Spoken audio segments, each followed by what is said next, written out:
Should you care that the number of sales so far year to date of single family houses, condos, and townhouses is down 4.2%?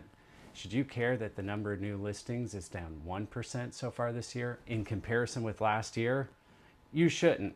The thing you should care about is what nobody's talking about, and that is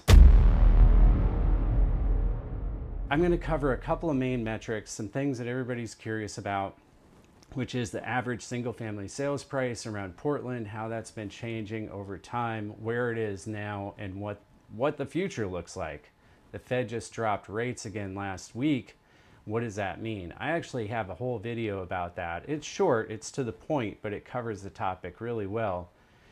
But we're going to cover the average single family sales price. We're going to cover the couple of main things that you should really be aware of if you're a homeowner in Portland, especially if you're thinking about selling. There are a couple of things that are not being covered at all in the news. They're very important. Let's get into it. In my opinion, if you're a homeowner in Portland and you're curious about the Portland real estate market, you should not care at all that sales are down 4.2% since last year in Portland, or that the number of new listings coming onto the market so far this year has dropped by 1% since last year. Prices all around the Portland area started dropping a few years ago when interest rates started rising. As you'll recall, rates were down around 3%. They were even under 3% for a while, which is absolutely amazing if you bought a house then and you have a low interest rate. As rates started to rise, prices started to go down, then they rebounded. Ever since, this average single family sales price in Portland has been very resilient. The same sort of price pattern is generally being seen all around the US, but specifically in Portland, as you can see in the graph, prices are pretty resilient and they've been inching up year over year. They aren't screaming up the way they did for a while.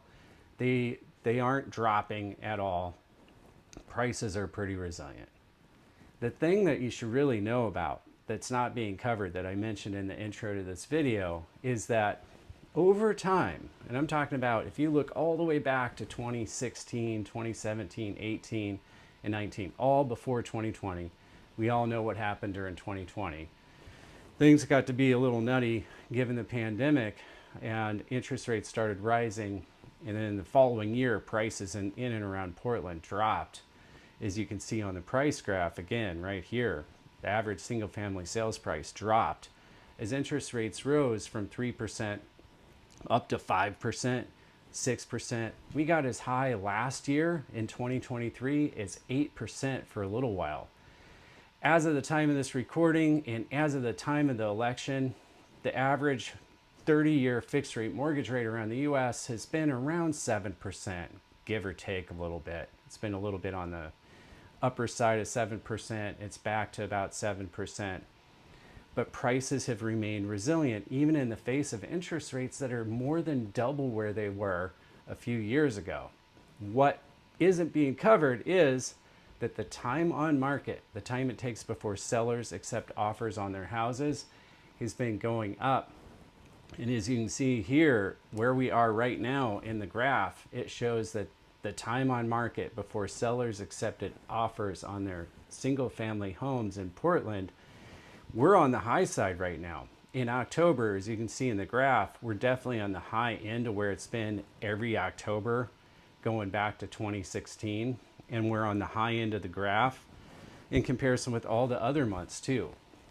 It typically takes longer for closings that actually occur in January and February than for closings that take place in April through October. Because when Thanksgiving comes around, Christmas comes around, Hanukkah, etc., people are seeing their friends, family, etc. They're not out shopping for a house usually. There are some people who are out, but definitely the sales volume drops a little bit.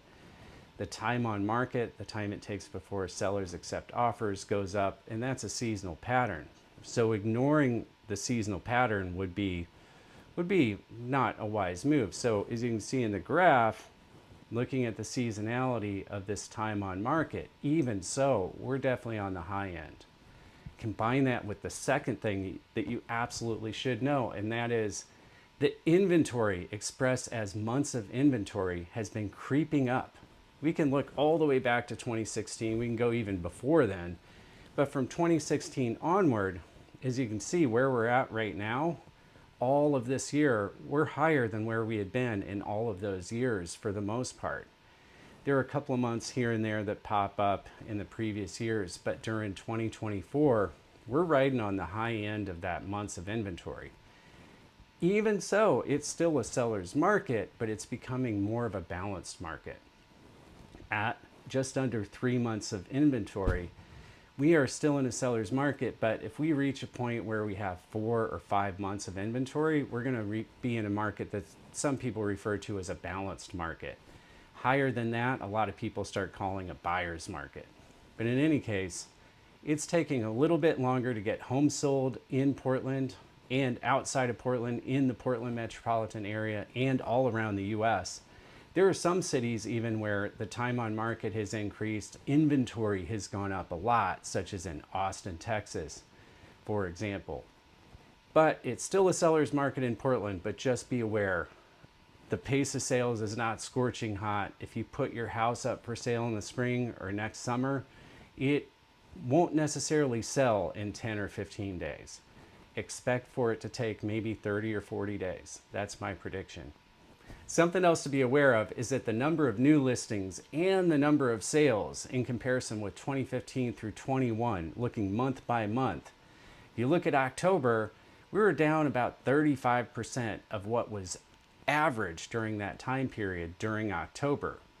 That's been the case over the past couple of years, and in fact, we got down to a point in a couple of months where we were down to only half of the number of new listings and half of the sales that had occurred during 15 through 21. So that still remains to be pretty significant in and around the Portland area, in Portland in particular, and these graphs pertain to single-family home sales in Portland. I'm John McPherson. If you want a copy of the full report, call me or text me or email me anytime. I'll send you a full copy of the report. And of course, at any time, call me. We can talk about your real estate related plans and Portland's real estate market.